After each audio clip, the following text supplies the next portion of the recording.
warahmatullahi wabarakatuh. Kembali lagi ke channel Mia Robiani. Perkenalkan, nama saya Mia Robiani. Di sini saya akan sharing tentang materi ekonomi. Nah, materi ekonomi apa yang akan kita bahas pada kali ini? Materi ekonomi yang akan kita bahas yaitu kelangkaan. Nah, di sini udah ada yang tahu belum siapa itu kelangkaan? Mungkin di sini udah nggak asing ya tentang kelangkaan. Kelangkaan kita sering dengar nih kata kelangkaan. Apalagi pada saat pandemi kali ini. Awal-awal pandemi kita sering mendengar kata kelangkaan. Kelangkaan yang pertama contohnya nih, kelangkaan masker. Awal pandemi kita membutuhkan banget nih masker karena buat apa? Buat melindungi tubuh kita dari virus dan bakteri. Tetapi pada kenyataannya di pasaran masker itu nggak ada atau kosong. Nah, itu juga disebut dengan kelangkaan ya teman-teman. Selain itu ada juga awal-awal ini kita kehabisan minyak goreng nih, kelangkaan banget minyak goreng. Nah, kita butuh minyak goreng buat masak, tapi kenyataannya di pasaran kita tuh kekurangan minyak goreng, malah kita berebut dengan satu yang lainnya. Itu bisa disebut dengan kelangkaan. Selain itu ada juga gas LPG. Kita butuh gas LPG buat masak, tapi di pasaran itu kosong. Nah, itu bisa disebut dengan kelangkaan. Itu adalah contoh-contoh kasus dari kelangkaan ya. Nah, kita akan belajar lebih dalam lagi apa itu sih kelangkaan. Nah, kelangkaan adalah keterbatasan alat pemenuh kebutuhan manusia atau sumber daya dihadapi dengan kebutuhan manusia yang tidak terbatas.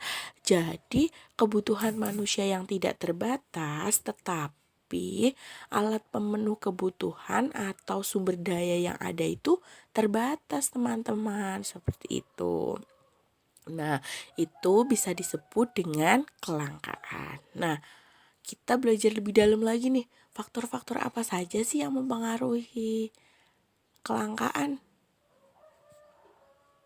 Nah, faktor yang menyebabkan kelangkaan atau mempengaruhi kelangkaan salah satunya yaitu perbedaan letak geografis, ada pertumbuhan penduduk, kemampuan produksi, ada perkembangan teknologi, dan ada bencana alam. Nah, kita kupas satu-satu ya.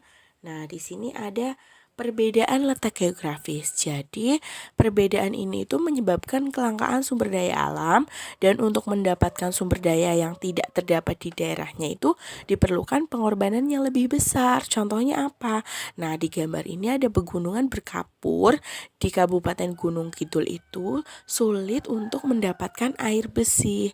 Pada musim kemarau, masyarakat di sana itu harus membeli air loh.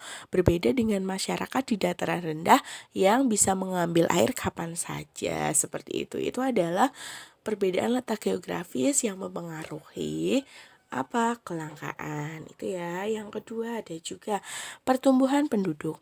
Pertumbuhan penduduk itu yang lebih cepat dibandingkan pertumbuhan produksi barang dan jasa yang akan menyebabkan kesenjangan antara kebutuhan dibandingkan dengan persediaan barang dan jasa. Jadi kita lihat di gambar nih. Jumlah penduduk itu hasil sensus itu tiap tahun itu meningkat. Tiap tahun itu meningkat jumlah penduduknya, seperti yang disebutkan oleh seorang ekonom yaitu Thomas Robert Malthus, menyatakan bahwa pertumbuhan penduduk itu lebih cepat dibandingkan dengan pertumbuhan produksi atau pertumbuhan makanan, yang menyebabkan apa? Yang akan menyebabkan kelangkaan. Jadi, nih laju pertumbuhan makanan itu lebih lambat secara deret hitung, bisa dihitung 1, 2, 3, 4, 5 dan seterusnya. Sedangkan laju pertumbuhan penduduk itu diukur secara deret ukur 1, 2, 4, 8, 16. Jadi itu yang akan menyebabkan kelangkaan. Karena apa? Karena laju pertambahan penduduk itu lebih besar atau lebih cepat daripada laju pertumbuhan makanan atau produksi, seperti itu. Nah, selanjutnya ada juga yang mempengaruhi kelangkaan atau yang menyebabkan kelangkaan yaitu kemampuan produksi. Kemampuan produksi dalam proses pembuatan barang dan jasa mempunyai keterbatasan. Seperti kalau produksi yang dikerjakan oleh mesin sama yang diproduksi produksi yang dikerjakan oleh manusia itu berbeda, seperti itu.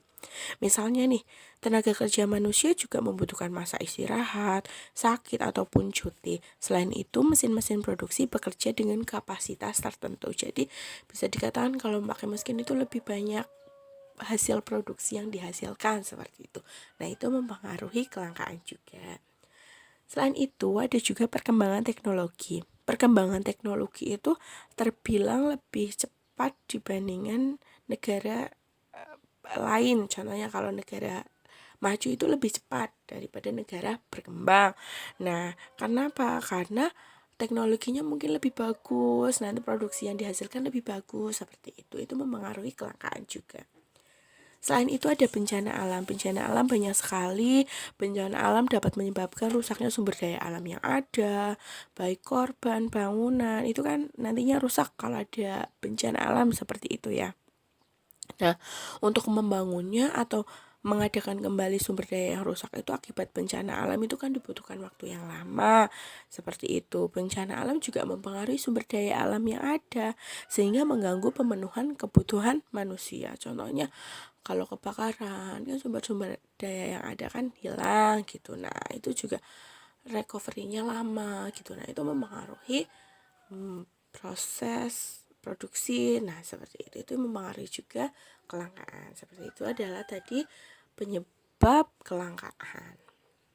Nah, apa sih upaya untuk mengatasi kelangkaan itu? Yang pertama, memanfaatkan sumber daya yang bijak. Jadi, sumber daya yang ada kita manfaatkan secara bijak. Yang kedua, meningkatkan sumber daya manusia. Jadi, sumber daya manusia itu ditingkatkan kualitasnya dengan apa? Mungkin dengan pendidikan, dengan pelatihan, biar kinerjanya bagus. Nah, biar nanti produksinya juga bagus.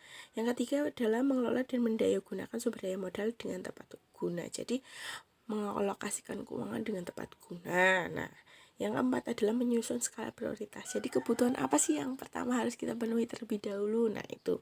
Yang sekarang apa, yang akan datang apa, itu adalah skala prioritas. Jadi itu tadi adalah tentang kelangkaan.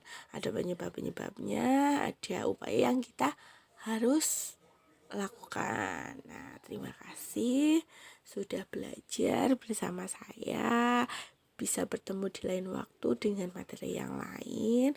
Salam sehat buat semua. Wassalamualaikum warahmatullahi wabarakatuh.